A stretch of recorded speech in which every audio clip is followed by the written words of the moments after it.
нафароне ки гирифтори бемории дил ҳастанд ё хирашавии чашм доранд ба шумо дорои алҳадаяро тавсия медиҳем.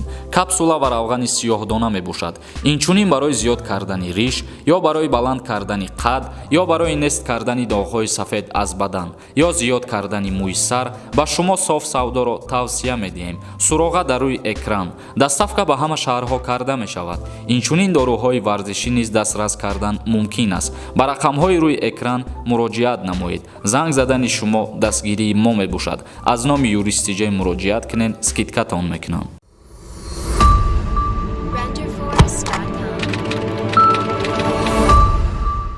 ассалому алайкум ба ҳар як нафаре ки айни ҳол навори моро тамошо карда истодааст. мо имрӯз оиди як масъала камтар суҳбат мегзаронем, яъне барои патент кардани муҳоҷирони меҳнатие ки дар Федератсияи Россия бахусус дар шаҳри Москва қарор доранд. айни ҳол як ахбороти нав шидагиаи мо нусхаша ба шумо мехонем ва баъдан боз барномаи худмона идома метиҳем. боз саволҳое ки равон кардагӣ ҳастанд ба саволҳотон ҷавоб мегардонем. Бо диққат то охири навора тамошо кунед. ҳукумати шаҳри Москав ба муҳоҷирон ва кордиҳандагон хушдор додааст ки бидуни патент фаъолият накунанд, вагарна ихроҷ ва ҷарима карда мешаванд.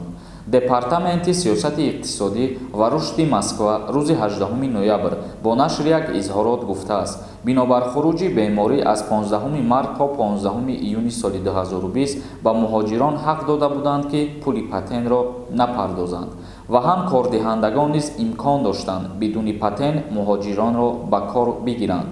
аммо дар ин изҳорот гуфта мешавад, қисме аз муҳоҷирон пас аз анҷоми ин муҳлат ҳам фаъолияти худро бидуни патент идома доданд, ки ғайриқонунӣ ба ҳисоб меравад. роҳбари департаменти сиёсии иқтисодӣ ва рушди Москва гуфтааст: аз моҳи ноябри соли гузашта то январи соли 2021 дар 63 сохтмони биноҳо санҷиш гузарониданд ва 174 муҳоҷир ошкор шуд ки бидуни патент фаъолият доранд.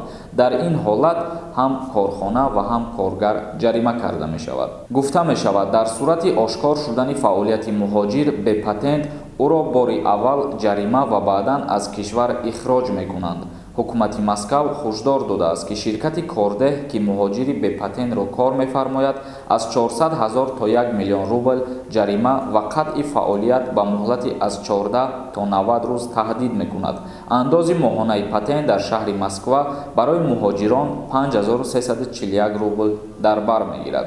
яъне ки аз тарафи комиссияҳои махсус барои муҳоҷирон дар шаҳри Москва проверка гузаронида шуд дар 63 биноҳои сохтмонӣ ки 174 нафар муҳоҷир бидуни патент кору фаъолият мекарданд ва боз дар инҷа қайд карданд ки ҳар нафареро ки бе патент кору фаъолият куниша дастгир мекунад ҳукумати Россия ҳам ҷаримаш мекунанд ва ҳам депортатсияш мекунанд. ба ҳамин хотир ҳар як нафаре ки кору фаъолият мекунанд патент кунанд ки ба хатона проблемаи зиёдӣ мешавад. ва инчунин қайд кардан мумкин аст ки корхонае ки бидуни патент коргара қабул мекунад, яъне коргареро корхонае қабул мекунад ки ӯ шахсият патент надора, ӯ корхонара низ аз 400 000 рубл то 1 миллион рубла ҷарима таъин мекунанд ва боз корхонаша метавонанд ки то муддати 90 рӯз маҳкам кунанд. ҳар як нафаре ки дар Федератсияи Россия шаҳри Москва қарор доранд ва ба духтури дандон ниёз дошта бошанд, агар ба рақамҳои дар экран буда муроҷиат кунед. ин духтури дандон бародари тоҷикай. айном юристи ҷой муроҷиат кун, скидкат мекунад. ба ҳамин хотир аз ҳамаи нафароне ки дар Федератсияи Россия қарор доранд ва кору фаъолият мекунанд эҳтиромона хоҳиш карда мешавад ки дар кору фаъолият кардантон патент бигиред, хубтар мешавад. чунки вақте дастгиртон кардан бе патент ҳам ҷариматон мекунанд ва баъдан баъди ҷарима депортатсия мешавед. ахбороти навбатии мо дахолат дора ба шаҳри Душанбе, яъне ки ба пойтахти ҷумҳурии Тоҷикистон. мумкин баъзеҳо аз ин хабар аллакай огоҳ бошанд ва баъзеҳо не.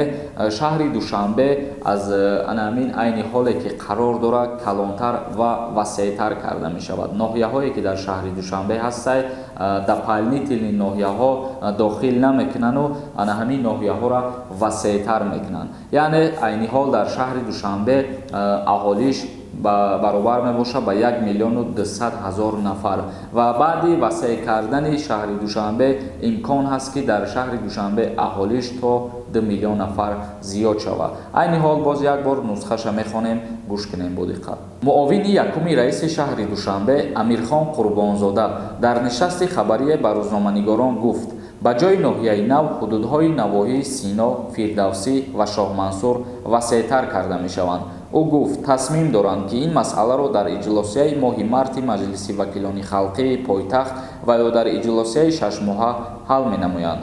ба гуфтаи ӯ тибқи нақшаи генералӣ аҳолии шаҳри Душанбе дар марҳилаи аввал ба 1 миллион 200 ҳазор нафар ва баъдан то ба 2 миллион нафар хоҳад расид. ҳамин буд ахборотҳои имрӯзаи мо. Акнун шурӯъ мекунем хондани комментарияҳоро. гӯш кунен ва ба саволҳои худтон ҷавоб бигирен. агар ҳар нафаре ки ба саволи худаш ҷавоб нагирифт, узр мепурсем, чунки саволҳои такрорира мо на он қадар ҷавоб метиҳем. Мансур нависай: ака нашод граница гап зан, чӣ гапи хабарай? Ай Тоҷикистон омада мешавад ё ин ки не? Нашод парвоз ё ки граница видеоҳои пешраро тамошо ку ба саволо ҷавоб мегирӣ. Акай Хиза навистай: барои хизмат нарафтан сумаш аниқ шид ё ки не? ин чиза ҳукумати ҷумҳурии Тоҷикистон тасдиқ ва муқаррар мекунад. дар ҳоле ки аниқ шид, мо ҳатман навор мекунем, ба шумо мегӯем ки чанд қадар маблағ бояд барои аз хизмат озод шудан пардохт кунед. Сайфиддинов Бахтиёр нависай: раҳ кай ҳуй мешава? Билетҳо кай арзон мешава? Ҳамира бугӯ ту чим чира гуфтасти? анами кае ки тирам ай чим чӣ гуфтан бимонӣ ҳамун вақт раҳ ҳуй мешававу билетҳо арзон мешава. Саъди Холмадов нависай: худо баракат биташон қонунбуророра, қонуни хубро вардан. бо ҳамин дискотекаҳоро аз барои Аллоҳ маҳкам кунанд, нур болои нур мешава. Саидо нависай: аҳсан, ана ҳамин қонуни нав модам розӣ. Иншааллоҳ Тоҷикистон аз фоҳишагарӣ халос мешавад. раҳмат ба раиси шаҳр. ин идея бисёр маъқул шид. ногуфта намона ки ана ҳамин барои фоҳишаҳо, занҳое ки ба роҳи фоҳишагӣ буданд, пештар нархи ҷаримашон камтар буд, вале айни ҳол нархи ҷаримашон қиматтар шудагӣ ва боз лоиҳа пешниҳод кардагӣ ҳастанд ки занҳое ки ба роҳи фоҳишагӣ мераванд ё мардҳое ки зинокорӣ мекунанд ё зан марде ки ташкили фоҳишахонаҳода машғул мешаванд, ана ҳамин гуна шахсиятҳо аз ҳуқуқи падарӣ ва модаришон маҳрум мегарданд. Таҷикистон нависай: салом алейкум брат. ЗАГСа баъди тӯй кунӣ чӣ кор мекунад? Баъд аз 6 ё ки 8 моҳ масалан ЗАГС кунӣ, штраф чанд сумай? ҳичи гап надорад бародар, ягон штраф ҳам надорад. Дилмуҳаммад нависай: ака ростай ҳамин гапо ки кадоми хизмати ҳарбӣ намерава ҳар моҳ 200 чанд сомонӣ меспорада давлат? 200 чанд сомониша намедонам, бале ростай касе ки хизмат рафтан мақсад норозияй ҳар моҳ миқдори муайяне маблағ пардохт мекунад. оли пулуш аниқ нашидагие ки чанд сум бояд биспорӣ. Акрамҷон нависай: салом алейкум акаи Сорбон. ман ҳозир дар шаҳри Сургут. ман Тоҷикистон равам, раҳо ҳуй шава. ман метавонам бо Россия барам. ҳуҷҷатҳоям 100% ай. пешакӣ раҳмати калон ака зинда бошӣ. агар дар ҳоле ки раҳо ҳуй шаванд, парвозҳо барқарор шаванд, ягон мақсад қонунвайронкунӣ надошта бошӣ, албатта боз метавонӣ ки ранги дигаро ва ранги пештара рафта омад кардан гирӣ. Яров нависай: бародар, аз номи канали худат гап задем барои доруворӣ ва бо равон кардан аз Русия ба Тоҷикистон. ягон чиз скидка надошт. неким ахмақ кардан. якбора бовар карда бо роҳӣ кардем. аз Москва ба Душанбе қариб 25 рӯз шидааст, нарасидестай. ӯ дорувориш бошад, тамоман гапзаниш дига хелай. бародарои азиз, ма чандин боро гуфтагием ки ма шуморо маҷбур намекунам ки занг бизанен, дору бихарен. тавсия метам ҳар касе ки хоҳишмандай занг бизанен, харидорӣ кунен. ва барои бо равон кардан, бародар, ма ягон каса реклама кардагӣ нестам ва агар ягон ҷодам гуфта бошам, хоҳиш мекунам ки зангш назанен ва бортона равон накунем. бародарони азиз, видеоро ҷамъбаст мекунем. дар канали Юрист TJ обуна шидана фаромӯш намекунем. худованд ҳамаи мо ва шуморо нигаҳбон бошад.